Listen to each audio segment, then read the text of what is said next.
Hi, I'm Dominique Moceanu, and Profiles will be coming right up.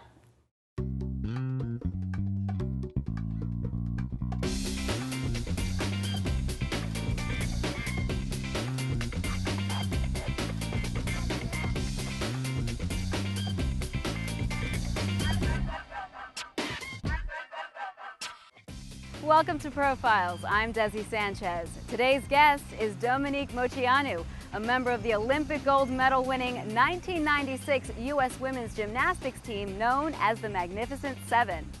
At 14 years old, Dominique was the youngest member of the 96 women's Olympic gymnastics team, the first and only American women's team to take gold at the Olympics. Her pixie-like appearance, passion for the sport, and ferocious competitive drive quickly earned her the status of media darling. After a short break, we'll join our host, Mickey Burns, as he welcomes Dominique Moceanu to Profiles. Welcome back to Profiles. I'm DESI Sanchez. Olympic gold medalist Dominique Moceanu is currently celebrating the release of her memoir titled Off Balance, where she reveals the often dark underbelly of Olympic gymnastics as only an insider can, and the secrets she learned about her past that nearly tore her family apart. At 14 years old, Dominique was the youngest American gymnast, male or female, to win an Olympic gold medal, and she was the youngest athlete ever featured on a Wheaties box. So let's join our host, Mickey Burns, on location from the Iroquois Hotel in the heart of New York City as he welcomes the talented Dominique Moceanu to Profiles.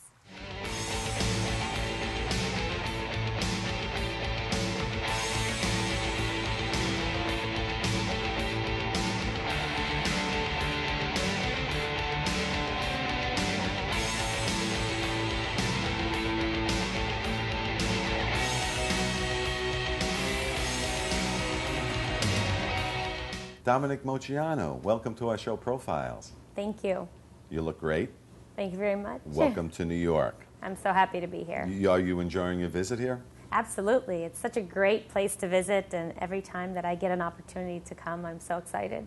I just love that there's so much movement going on. There are people walking, there's so many things to see, so much great architecture, so much history here. Yeah. So I really love a lot of things about coming into the city. I think it's a fantastic place. Yeah. Now you are the youngest American gymnast to win an Olympic gold medal at the 1996 Games in Atlanta. It seems like yesterday. And you did so at 14 years old. When you reflect back, what are your thoughts regarding that accomplishment? It still stands today. I certainly view it differently now after 16 years and with maturity and growth. I view it differently than I did then. Yeah. But of course, I was really thankful and honored to be a part of a history and a team that made such waves throughout the gymnastics community. We truly changed the landscape of gymnastics in the United States forever. And I was so honored to be a part of that team and be part of that magnificent moment. Sure, and of course, you're referring to in 1996 your team was the first and only American team to ever win gold, and that group will forever be known as the Magnificent Seven. But in your opinion, what made that group so special? Well, we all came from different backgrounds ethnically, and we were such a diverse group. And we had an incredible amount of talent. So putting that drive and determination with all these girls who came from different backgrounds, and I think it really was a perfect combination of athleticism and all of those other things in combination for the one dream. We all wanted Olympic gold, and we were going to work very hard to get there. Yeah. Why do you think the United States hasn't won more gold in women's gymnastics? Well, in the last decade, Team USA has been increasing in gold medals and world championship medals. But as far as the team Olympic gold, that is the one it's been eluding them because they've been this close the last two Olympics. But this year, they have a great shot. It's not that they're not capable. They're very capable. And right now, they're the world champions going into the Olympics this year. After 16 years, this could be the year. So you like their chances? Their chances are excellent. Now, a couple of years ago, or the last Olympics, there was a lot of controversy with the Chinese women's team. Yes. The controversy was that they were too young, but you were 14. What was the controversy with the Chinese team? Well, the age limit had changed. I was the last 14-year-old that could compete in the Olympic Games. I didn't know that. The rules changed in the 2000 Olympic Games where you had to be turning 16 the year of the Olympics. Oh. So now there is that age, eligibility requirement, and so that's a lot of what changed. So there was a lot of speculation with the Chinese that they were underage and they weren't meeting the qualifications, Right. and that in the communist country they had, passed them through the system, changed their birth dates, and things that had been happening for years in other countries, but some of it could have been propaganda. We don't know. We're never going to know. Sure. And it's unfortunate to taint that Olympic experience for those athletes because, it's not their fault. It's the adults in the situation. So it's unfortunate. Interestingly, you mentioned they thought some of the Chinese competitors were like 10 or 12 years old, correct? Or in there, and you were 14. In most cases, when you're 10, you're 14, that's pre-puberty. So that's a big advantage because I know after you reach puberty, didn't you have a growth spurt? And it's harder to compete at that level after the growth spurt. Is that correct? Yes and no. I think there are parts to it that make you better. When I grew, I was longer, I had more beautiful lines, I was very strong, but it all had to catch up.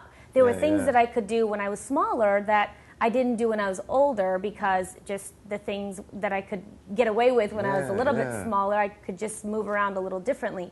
But it didn't mean necessarily better. I think sometimes people equate younger to better, but it's not always true in every circumstance. But it's different. That's a good explanation. Now, you're a native of Romania. Both of your parents, I read, were gymnasts back in Romania, and they had equal aspirations for you. And in the book you write, at 3 years old, they would test your strength by allowing you to hang on a clothesline. Do you remember those days?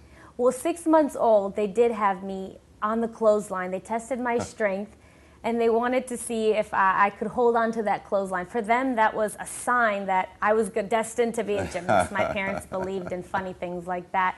And at 3 years old, I started gymnastics. So that kind of kicked it all off for me, and I loved it. I really did. I love the sport. I'm still passionate about it today. Now, you're currently celebrating the release of your memoir, titled Off Balance. Yes. Now, in the book, you reveal the often dark underbelly of the Olympic gymnastic scene, including the pressure you lived with throughout most of your adolescence. For our viewers, how would you describe that pressure that you had to live with? Well, I became an elite athlete at the junior level when I was 10 years old. And the pressures of perfection, the pressures of competing at that high level and winning, and the pressures at home, also in the gym from my coaches. There was a lot placed on me at a young age, and I loved the sport, so it was never the sacrifices that I was, sad about or hurt about. It was the self-serving adults that tried to use me as a means to an end, and that hurt me emotionally and verbally by things they said, or humiliation, name calling, piggy balloon, and all these things that were not terms of endearment. Sure. This is what your mom said. People don't realize the level of perfection necessary. One wobble, one little move, and that's it. And your dad said, I hear professional basketball players complain about pressure. They're 25-year-old men. Try being a 10-year-old girl. They have no idea. That's so very true. I agree with both of them. Right. No, it's very true. My mother was actually more of the passive one, but she understood that, and the coaches made them feel that. They were really guided because they had never gone to the Olympics. They never knew what it was like to train as an elite athlete. They trusted the coaches to guide them and to guide me, and they put probably too much trust in the coaches. And I would advise parents to be very cautious with surrendering all of your faith into these coaches that sometimes have questionable methods as to what they're doing in the training sessions with your children.